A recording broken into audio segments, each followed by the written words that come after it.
Awesome. Welcome, everyone. This is Student Staff in Higher Education, centering mentorship and relationship building. And I'm going to go ahead and turn it over to our presenters to present, or to introduce themselves and get going. Hi, thank you, everybody, and welcome. And we're sorry about the little snafu. We were waiting for everybody patiently in a different Zoom room. So we're really happy to see folks here. I'm going to go ahead and start sharing my screen.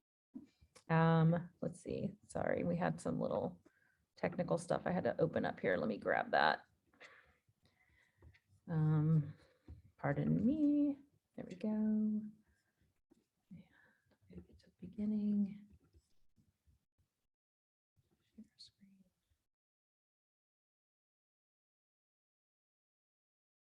There you go.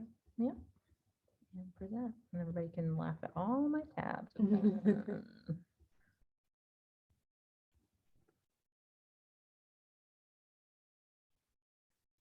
Hey, here we are. All right, yes, welcome. And we're going to get started here. It's going to be our introductions and take it away. Hi, I'm Marisol Barcy. I use she, her, hers pronouns. I am the director of Little Vikings Flexible Childcare Center and co-director of Baby Vikings. I've been at PSU for almost 8 years. I currently have a master's degree in early childhood education with a focus in curriculum and instruction. I've been in the childcare industry for about 15 years, and I'm very happy to be here. So thanks for having me.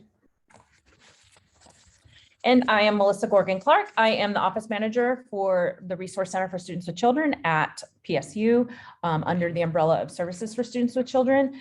I am also a master's student. I'm receiving my master's of social work at the end of, or mid, in 44 days. I'm not counting or anything. Yes, so and then I supervise about 10 to 15 student staff over the course of the year. And I am, yes, I've been supervising staff for over 20 years. And this, I love it in the context of supervising student staff here at PSU. And that's what we're going to talk about. So this is how it works at PSU. We have this larger umbrella that I was mentioning around services for students with children. We have a department director. And then Marisol is the director of Little Vikings, which is an on-site drop-in childcare center that we operate. And then a part of what we also do is we have our resource center for students with children. And that's where I govern over some of the student staff here. And then we also have interns in our department. And Marisol has different sections of different kinds of student staff that she supervises. And she's going to talk a little bit about sort of a case study example from her perspective. And what that looks like is, if you notice here on the screen, we're going to be doing some fancy transitions. This is her TQ, stands for teacher qualified. Do you want to talk about that? So teacher qualified. Yeah, so a teacher qualified is it would be a person who is pretty much runs the classroom, make sure that the classroom is safe, the children are well taken care of, supporting other teacher assistants, creating a positive classroom environment. But most of all, there are student staff at PSU. And at PSU, we have a student first philosophy, which probably is true most places. So the idea is that when a student staff works for one of our departments, that they're a student first, and the priority is around their student studies and not necessarily like what kind of work that they're doing in the office. And look, they got bigger. So one of the things that's interesting about this perspective is when you have a student who's working in your office or for your department, however you are employing student staff, is they're coming to you with all of the things that they bring, right? All the different areas of their lives. They have their job, they have their schoolwork, those things are in the same place if they're on a campus job. And then they have their family, they have their friend networks, they have maybe they have some other areas where they're experiencing some insecurities, like around food or housing. building. They have time constraints. They're bringing a lot to the job, because the job is not just this place that they're going. This is also where they're going to school. And so there's a lot of overlap on what their experience is. And sometimes they're living on campus as well. So then they have like where they live, where their friends are, all these things are happening in the same place, which also brings a unique perspective to what they're bringing to the job. And then they have some things that are also worrying them, and different things that they might be having a trouble with their school exams, or maybe there's something going on in the dorm. Their parents are giving them different kinds of problems. There can be structural oppression happening. There can be financial stressors happening. Lots of different ways that this is showing up for the student that is working for you. And oftentimes it's a lot of money. Money. Yes, they have a lot of financial issues going on, which is why they're working while they're going to school. So this is you talking about that. Yeah. So staffs are, the student employees are, they're student first. And when working with student employees, sometimes they come right out of high school. They may have never had a job before. The only thing on their resume is babysitting. Student employees are pretty much learning to navigate living on their own and being independent, possibly for the first time. Because this is a campus job, we always, pretty much drill them in their head, like school comes first, and that is their number one priority. And that's where we try to support them the most. With the flexibility accommodations for the students is really important, as a supervisor, to be able to provide that for them. Sometimes students work in between classes. So there may be times where they could be running late. So when that happens, they're running late because class runs late, they're wanting to talk to their professor, group projects, whatever it is. So when things like that happens, it's really important to set those expectations to the students. Like example is like, hey, can you text me if you're running late, so I know what I need to do in the classroom, or call, whatever you as a supervisor would prefer for that. A lot of this information is going to be from a childcare setting, because that's where my experience is as a supervisor. So, but this information is very universal. So I hope you keep that in mind as well. A lot of this stuff is, so with the flexibility in a childcare setting, is that sometimes someone comes in late that can kind of throw off the teachers who are needing a break. So as for a supervisor, I like to give them a little bit of grace. If time comes where they are so very stressed out and they need a mental break or just a day off, we want to show that they are also accountable for their schedule. Sometimes we can't automatically just give staff days off. So maybe showing that, you do care about their well-being, you do care about their health, and like, hey, maybe I can't give you this day off, I can try tomorrow, or I can probably let you get off work early if possible. With the accountability, sorry, I missed my spot. On short-term employment, as supervisors on college campuses, there is that chance that you may have to hire every quarter. I've been very fortunate for many of our employees that stay from like freshman to sophomore year till they graduate.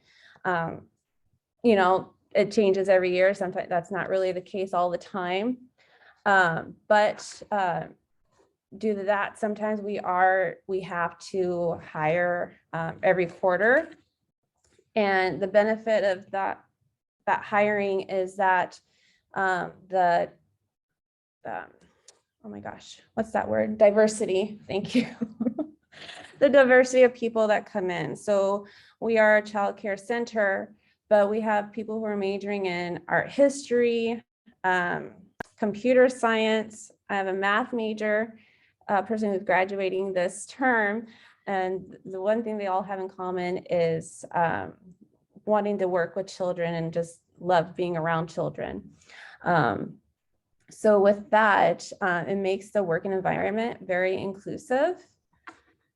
For first generational students who are first generational students will need some extra guidance on how to navigate the college resources such as financial aid, campus resources centers, student health services, etc.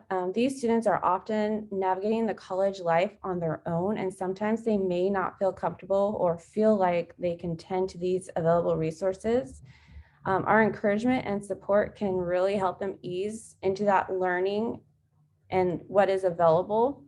I was a first generational student, and I think I would have gone through my bachelor's degree a lot faster if I knew what was out there. I got my bachelor's degree at Oregon State University. Literally first time I went away from my house, I didn't know anything. I didn't know where the health services were. I didn't know where I can find tutoring. And I think I would have had a much more enjoyable experience if I had these resources, someone helping me, and just being comfortable going into them. LGBTQ relationships with students are often relationships with students with LGBTQ are often alienated from their family and need some extra support in navigating college life, similar to first generational students. BIPOC students, we want to provide an all-inclusive environment. So we provide at the center, we provide anti-bias training in the classroom. We strive to provide an all-inclusive environment, and we understand that they may have gone through oppression, but also checking in with ourselves that you may not be able to relate to them. So it's interesting. I was actually in another meeting with some of our interns earlier. We were talking about that insider outsider perspective and like how you can support people even if you don't necessarily share their identity set. So like that is a really great another perspective too. So this student staff that we experience, they're very unique in these different ways that Marisol just pointed out, because yes, school comes first. So in other job situations, like if they have an off-campus job, that employer is not necessarily taking their school schedule into consideration. So we want to like provide that accommodation, and also we're trying to provide them with skills for the real world when they graduate. And then like another way that they're unique, because like in most job situations, you're not necessarily hiring somebody with the anticipation that they will leave you. So we're trying to produce these, like get what we need as an employer, right? Like we have tasks that we need our student staff to complete. And also we need to prepare them for like different examples of like what that might look like in the wild when they are graduating and they're going out into the world where they're not going to receive an accommodation. Like, hey, yes, I understand you have this exam. So yeah, let's make sure you have the time off that you need to both take the exam and to study. So yes, we have students who typically the longest we have a student in our employment is 4 years if they're at a 4-year university. A lot of times if they're a transfer or continuing student, then maybe that's only 2 years. So that's typically, again, it's not like it is when you are supervising people in jobs off campus. Thank you.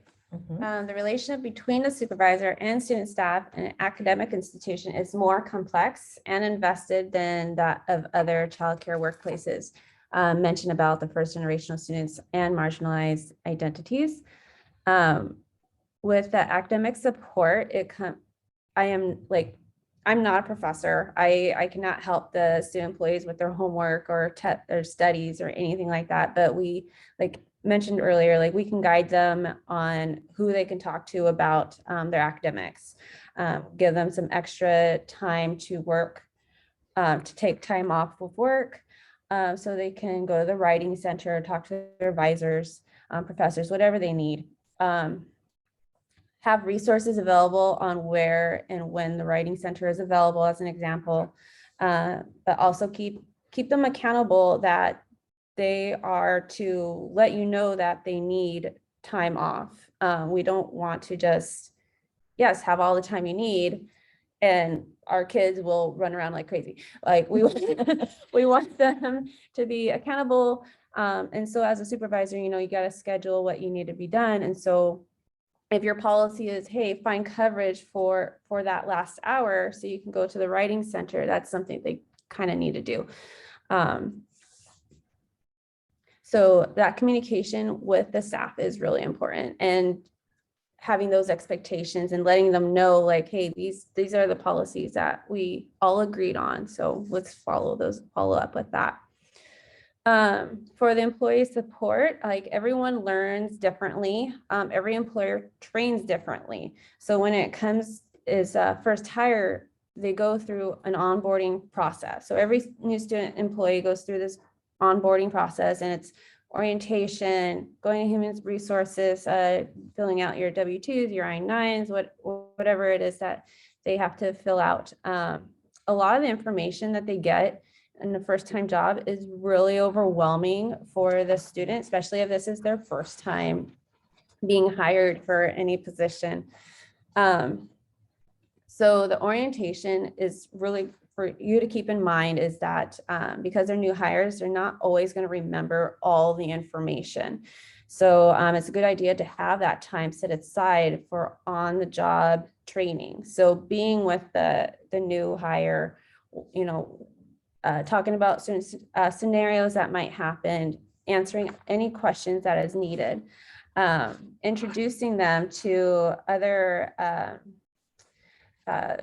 people who have been there longer. So the senior teachers, the lead teachers, and let them know, you know, they are also a resource if needed, any assistance for anything.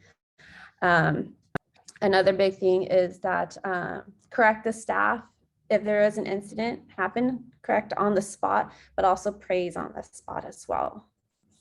For the emotional support, student employees do a lot. They work no more than 20 hours, at least that's the policy at Portland State University, a week. And they constantly are thinking about school, finding time to study, their home life. Are they going to have enough for rent?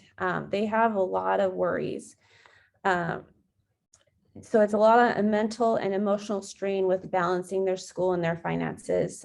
It's a good idea to have those casual check-ins and asking staff on how their day is going, observing them in the workplace. Are they working their normal 100%, or does it seem like they're off for a bit? Are they feeling well? Are they burnt out? Are they stressed over a test? These check-ins are really good, and just to help you understand your employee a little bit better of what their needs might be. It's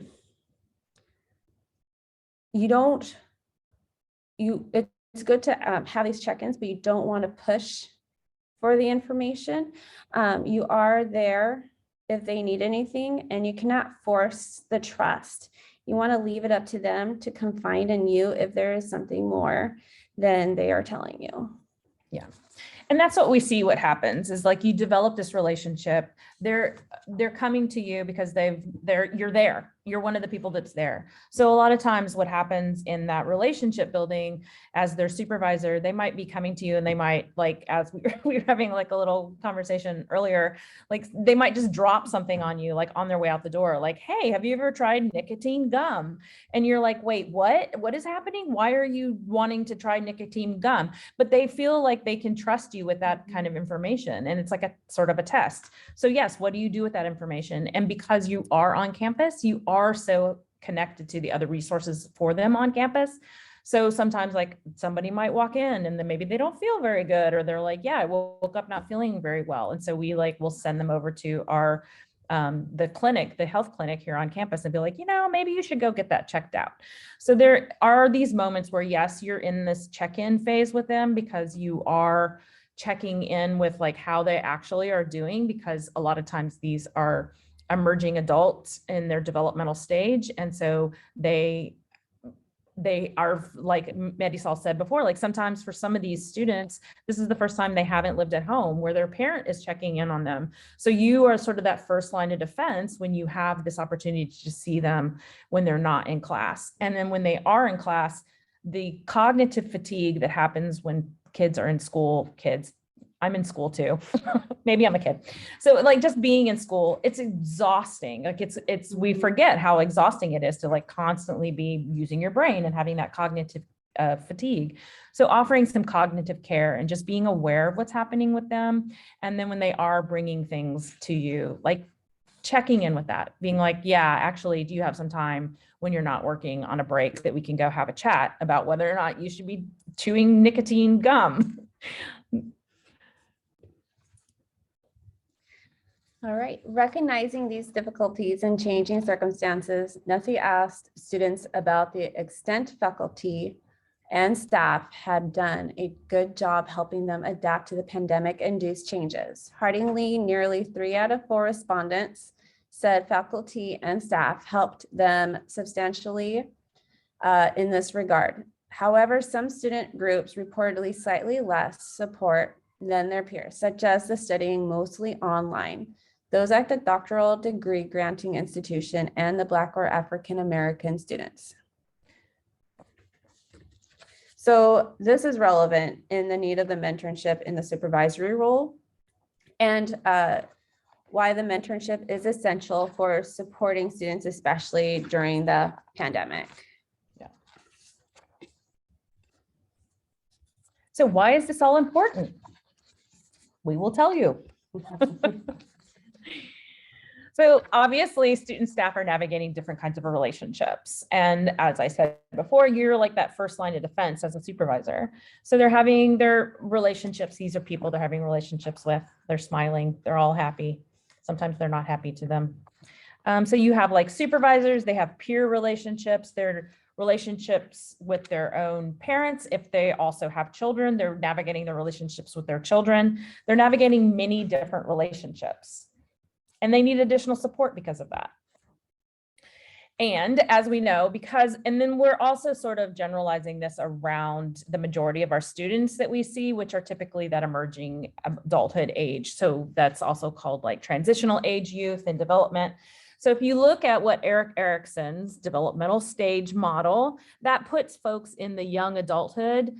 And so you're coming out of adolescence and you're not really like fully into an adulthood situation yet. So you're working with this young adulthood where they're really working around their intimacy, and the important events of their lives are their relationships. This is where they're figuring all of this out, and that there's also can experience a lot of isolation in that relationship building as well.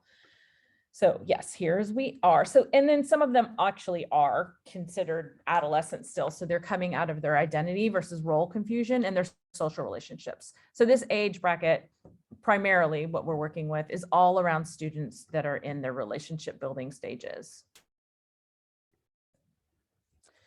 And then that brings us to emotional regulation. And again, like as your supervisor, you become this sort of de facto mentor. Like you don't necessarily didn't anticipate that if you were supervising student staff that you would have this role. Like there's maybe not even any kind of education when you were hired in your role. Like, oh, have you supervised students before?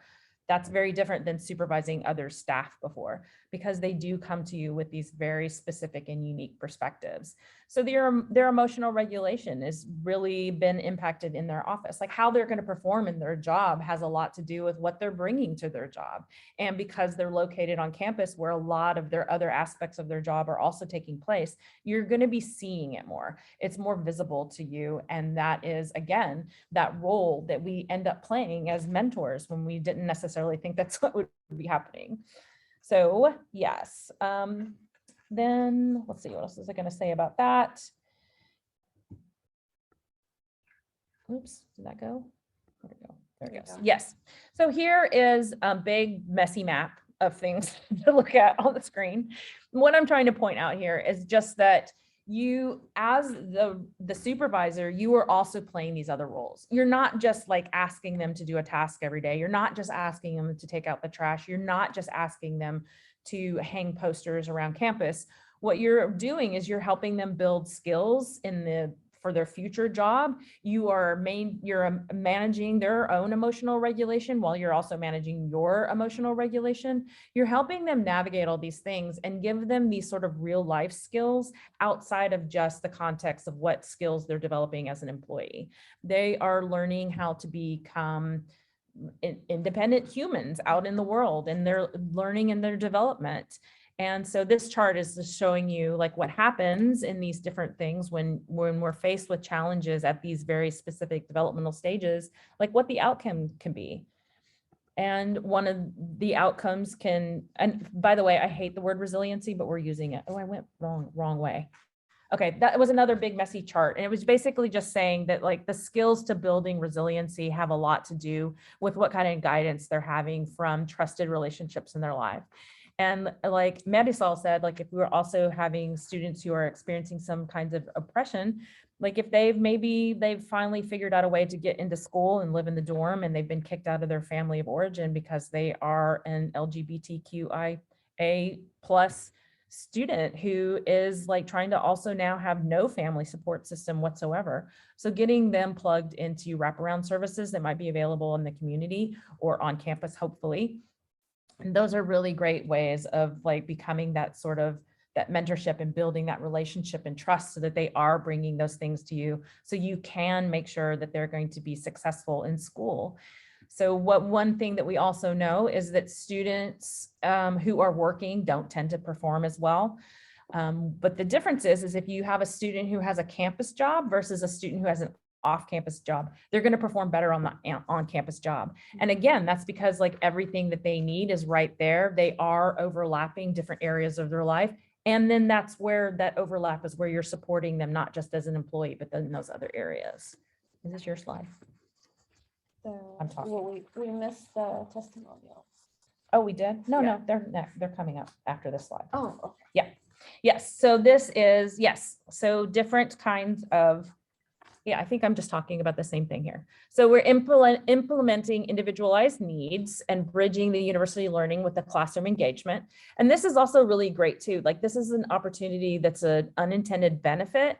So yes, as the supervisor, you have all of this additional emotional energy that you're providing for this employee that you didn't necessarily expect to have to do. The thing that's really fascinating about it is when they bring their learning from the classroom in whatever area that they're bringing their learning, like whatever their major is then when they bring insight and they tell you about what they're learning in the classroom, that is like fantastic opportunity. It not only reinforces what they're learning in the classroom, and then you're now becoming their de facto academic advisor, but it's also like a great opportunity for like, well, wow, why don't we think about how that can impact our classroom? So for Marisol, she is supervising student staff who are doing sometimes she has a math major, but what happens when she has like somebody working in the classroom who's a child development student? They are probably learning something really cool and fascinating that can then be turned around and be like an opportunity to implement something in the classroom. And this is also a really great opportunity to give them some confidence around what they are learning. And it also is a way of like accepting them as an emerging adult in the world. So in our context too, we also have interns working in our office space who are they're BSW, they're social work interns. So they are learning absolutely fascinating material constantly. And then like where they have interest, like helping them to design projects around where their interest is and ways that it can both benefit. So you're making this really fascinating amalgam of like bringing their learning from the classroom into the work environment and helping them, you know, bring out different ways to like benefit our operations as well. So those are all like really great things. The other things that you're teaching them is you're teaching them how to navigate power differentials and hierarchies and structures.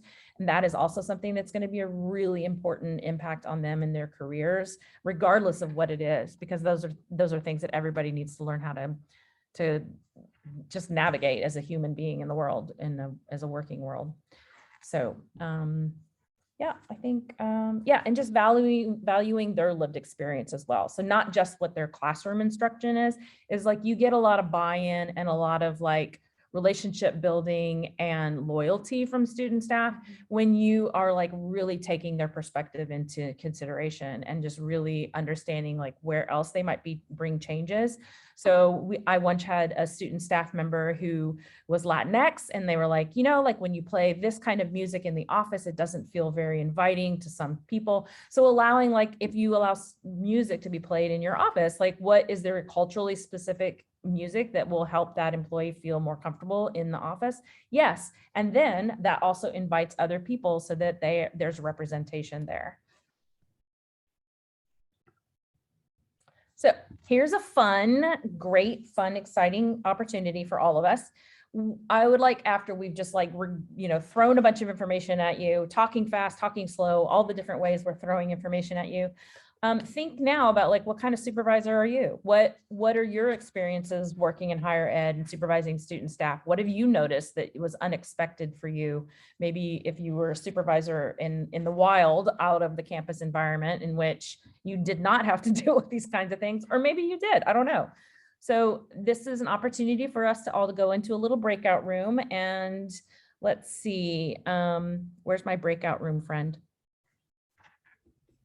1 second, I'll get it going. Yes, thank you. Yeah. So how many people do we have in total? I didn't. We have 17. So 17. Okay. So I'll do, and you said like 2 to 3? Let's do like 3, and then however the math works out, that would be like 5, because then that'd be 15. And then, so there could be 2, do 5 breakout rooms, and 2 breakout rooms can have 4 people in it. I'm impressed with how fast I did that math. I was impressed. I'm not sure where that came from. Where's my calculator? Okay. I did 4 just because we had a little bit of attrition. That's great. Thank you. All right, they're open. So you all should receive an invitation to join. I'm gonna move, just go to 2. There we And go. then can you bring them back in about, let's do 7 minutes or so? We should have told them that before they left, but that's okay. Let's do like 7 minutes. And then move that to 3. There we go. And I think we can tell them that in there. Yeah, I think we can mention. Yeah, I think I can. Yeah, you can broadcast. I'm gonna do that, but wait. I'm losing my Zoom skills because I haven't been doing it as much.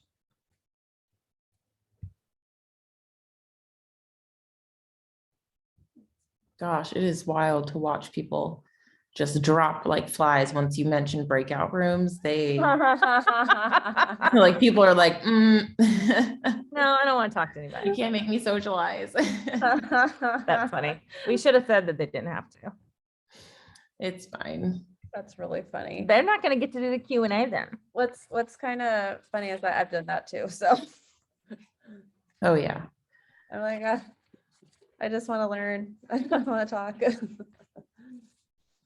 They're not experiential learners. Oh Did you like that I used your nicotine patch example?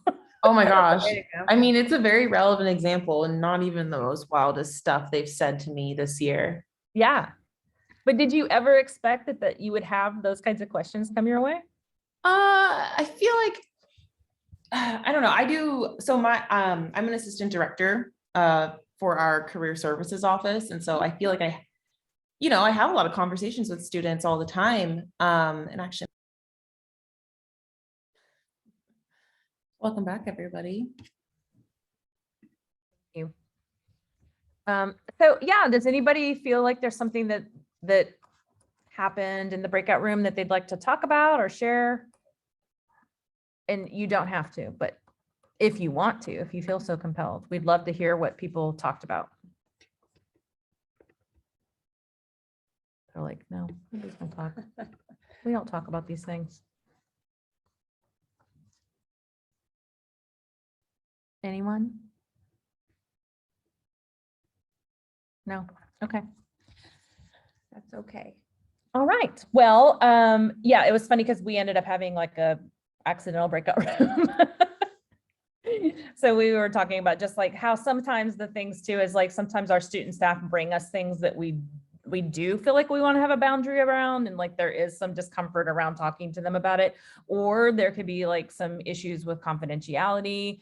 So those are interesting ways to handle those too. And I'd be curious if anybody had any kind of thoughts around that as well, and like different ways that that's been handled in the past. So anyone? No? Okay. All right, well, we're going to move on here. So this is, if anybody doesn't know, Trauma Informed Oregon has lovely, great documentation around using a trauma-informed perspective as an employer. So this is a way of like thinking about like the population that you're serving, depending on the context of what your job is, that these are new, lovely ways. I mean, I'm so sorry. Trauma informed is like, it's becoming like a sort of a buzzword and everybody wants to talk about it. And also it's important. So there are different ways of, for example, like in our office, we are the Resource Center for Students with Children. So there's different folks who are coming in and have different needs. Sometimes they need to navigate like the legal system. Sometimes they need to navigate just their lives and the overwhelming day-to-day concerns that they have about how like they're trying to meet the needs and care for young children while also attending to their studies. We have a lot of single parents. There's a lot of different things that they have going on. So sometimes when they're coming into our office space, that our population that we're serving also is having like all of these same issues that we talked about with our student staff. So when they're coming to us and they have these certain needs, if our student staff have had those needs met, then they're better able to serve people who are coming in. And it's a way of also like supporting each other and our student staff, like for Marisol and I, like as coworkers, like how can we support each other using a trauma-informed care logic model? So this is a great resource. I do have it at the end of our slides, and then I do have a resource sheet that I meant to upload to the folder, but I can do that other people can have access to later with some of these things as well. So that's how all of that is. And does anybody have any kind of questions? I think that we're going to be coming up on the closing time for our session. And we can take any kind of questions or any kind of feedback, or if people had experience that they wanted to share as well. Anyone? Boy, everybody's quiet. Everybody's done. They're like, Yeah. we are End of done session. with all of this. It is time to be done and go. Here's what I said. Here's the references and resources list. And then I have on the resource list that we have that we'll upload to the folder. It has our contact information too. So if anybody had any kind of follow-up questions or any thoughts to bring to the conversation, that'd be great. So, the end. Thank you.